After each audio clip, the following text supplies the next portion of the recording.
Pangulong Bongbong Marcos may matinding pasabog. Nahigitan na natin ang India, Thailand, Malaysia, Indonesia, Vietnam sa dami ng ating supply at bababa na ba ang presyo ng diesel at gas? At dahil dito, mga kritiko, magpapakumbaba? We want to make our children have a comfortable life, have a peaceful country, free of corruption, that's the main thing, free of crime, and good governance. President Marcos once more allaying concerns over the country's fuel supply. On the sidelines of an event in Pasay City Friday, he said the nation's crude oil stock could last until the end of June. Pangulong Bongbong Marcos may pasabog. Pilipinas, nahigitan na ang India at ilan sa mga ASEAN sa supply ng langis. Paano ito nangyari? Ito ang pasabog na hindi inaasahan ng mga kritiko habang pilit nilang binabatikos ang legasya ng Pangulo. Isang malaking tagumpay ang tahimik na ginawa ni Pangulong Bongbong Marcos para sa ating sikmura. As acting president, I feel that it's my responsibility to organize all of us and decide among all of us should agree on things on what direction we have to take until the 2028 elections. So, what is the concern? It is the country and its people. So I believe kayo lahat na nandito ngayon and for those who follow and believe in my father, kaya nandito pa rin kayo because you still believe that we can make a better country and a better tomorrow.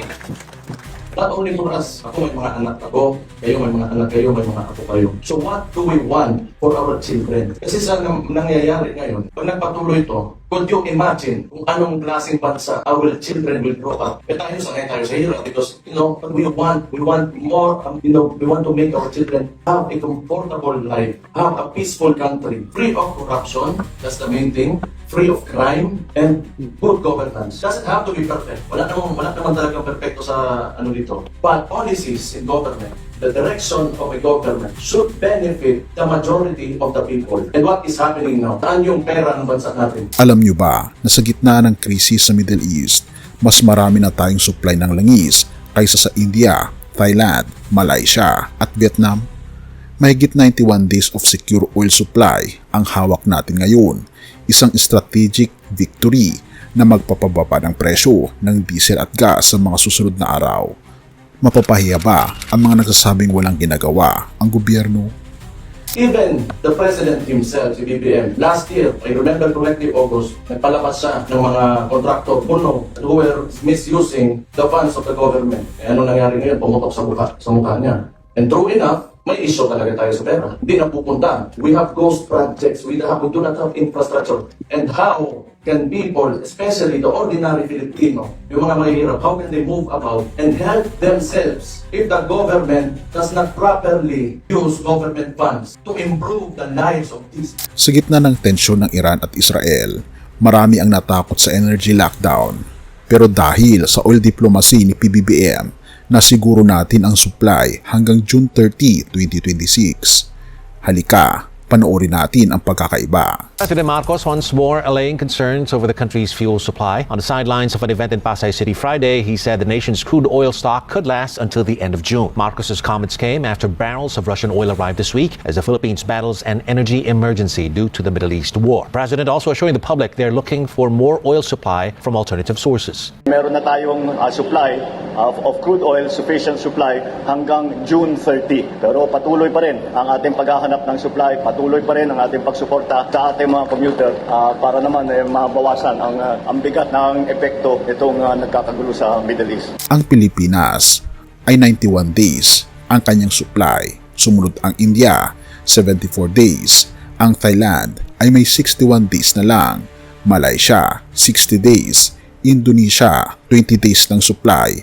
At Vietnam, 15 days ng supply. Therefore, hindi tayo magkakaroon ng shortage dahil sa pagpasok ng 1.04 milyong barrels ng diesel at ang 2.48 milyong barrels ng Russian crude mula sa petro ni Ramon Ang, selyado na ang ating proteksyon laban sa supply shocks. Pero ito ang hamon, bakit mataas pa rin ang presyo sa bomba kung marami tayong old stocks? nag-order na ang PNOCEC ng 1.04 milyong bariles ng diesel. Meron ding 142,000 na bariles na i-deliver ngayong linggo. Ang natitira ay darating sa buwan ng Abril. Nai-release na ng DBM ang 20 bilyong piso para sa procurement ng hanggang 2 milyong bariles ng karagdagang langis. 10 araw ito na dagdag sa ating buffer stock. Habang ang benchmark ng budget ay $80, ang presyo ngayon ay umaabot ng $130 to $144 bawat isang bariles. Ibig sabihin, ang mga oil companies ay kumikita ng windfall profits na umaabot ng $62 hanggang $76 bawat bariles. Dito papasok ang pasabog ni PBBM. Bukod sa 20 bilyong pisong emergency fund para sa karagdagang 2 milyong barrels ng diesel, binabantayan na rin ang panukalang tanggalin ang 12% VAT sa langis. Pero babala ng mga eksperto, dapat ang bawas ay diretso sa gas station pump at hindi sa importation para ang buong 12% ay mararamdaman ng bulsa ng masang Pilipino, hindi na mga kumpanya. Sinasagot na ng mga resulta ang mga batikos ni Representative Paulo Duterte. Sabi ni Representative Duterte, ang legasiya ay inuhusgahan sa gawa, hindi sa salita, at sa puntong ito, ang pagkakaroon ng 45 days na buffer stock ng gasolina, diesel at LPG ay isang concrete action na nagligtas sa atin sa economic paralysis. Therefore, ang mga kritikong nag-aabang ng ating pagbagsak ay kailangan magpakumbaba sa harap ng katotohanan tayo ay regional leader na ngayon sa energy security. Purihin ang ating Panginoon Diyos. Ang katarungan ng ating Panginoon Diyos ay makikita sa tamang pamamahala o stewardship ng mga resources para sa ikabubuti ng nakararami. Ang leader na marunong mag-imbak sa panahon ng kasaganaan para sa panahon ng tagutom ay pinagpapala. Sabi sa Kawikaan 21 verse 20, may mahalagang kayamanan at langis sa bahay ng pantas, ngunit nilalamon ng mangmang.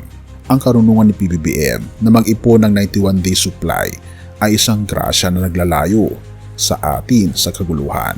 Ito ay awa ng ating Panginoon Hesus na makikita sa pagbubukas ng pinto sa Russia, Japan at Indonesia upang hindi tayo maubusan. Therefore, ang ating seguridad ay hindi lang bunga ng diplomasiya, kundi bunga ng panalangin ng isang bayang nagkakaisa. Purihin ang ating Panginoon Diyos. Kaibigan, huwag mawalan ng pag-asa. May gobyerno nagtatrabaho at may Diyos na nagbibigay.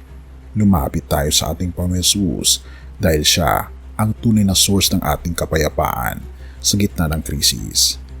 Purihin ang ating Panginoon Diyos at tayo manalangin. Ama naming Diyos na mga pangyarihan sa lahat na nasa langit, salamat po sa biyayang sapat na supply ng langis para sa aming bansa. Salamat po sa karunungang ibinibigay mo sa aming mga lider upang mahigitan ang aming mga kapitbahay sa ASEAN. Idinadalangin namin na ang tagumpay na ito ay magresulta sa mas mababang presyo ng bilihin para sa bawat pamilya.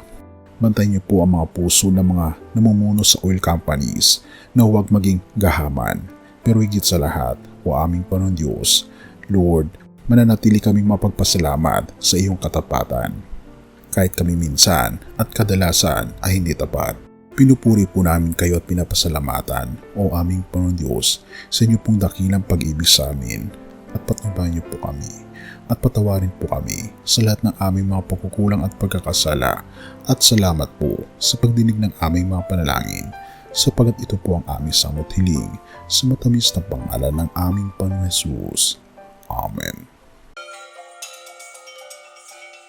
Bago natin ipagpatuloy kaibigan, siya nga pala ang Great Controversy na isa sa mga pinaka-kontrobersyal na libro dahil tumutukoy ito sa mga propesiya sa libro ng Daniel at Revelation na nagaganap na sa panahon natin ngayon bago ang pagdating ng ating Panginoong Diyos ay pinamimigay na namin ng libre sa pamamagitan ng PDF.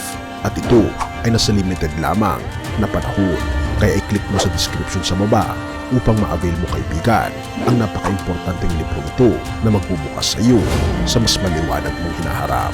Purihin ang ating Panginoong Diyos at tayo magpatuloy.